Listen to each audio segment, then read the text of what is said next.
नफरत, झूठ और इश्तियाल अंगेजी किसी भी मुहज़्ज़िब मुल्क में नाकाबिल कबूल। साबिक ब्राज़ीलियन सदर बोल्सोनारो को इश्तियाल अंगेजी पर मबनी सियासत महंगी पड़ गई। 2030 तक किसी भी सरकारी ओहदे के लिए नाअहल करार दे दिया गया।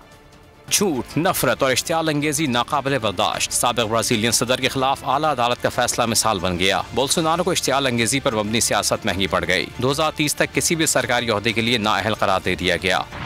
अदालत ने साबिक सदर को गैर मुल्की सिफारतकारों के सामने मुल्क के खिलाफ अभाम पैदा करने का मुर्तकिब करार दिया। प्रोपेगेंडा के लिए मीडिया का गलत इस्तेमाल भी साबित हुआ। बोल्सोनारो ने गैर मुल्की सिफारतकारों से खिताब में झूठ दर झूठ फैलाया और अवाम में इश्तियाल पैदा किया। माशरे में तफरीक डालने और मुल्क को बदनाम करने के इल्जाम पर साबिक सदर के इलेक्शन में हिस्सा लेने पर 8 साल के लिए पाबंदी लगाई गई है। बड़ी ईद की खुशियों में बोल ने दिया अपने अवाम का साथ। अवामी शिकायत पर बोल ने उठाई आवाज।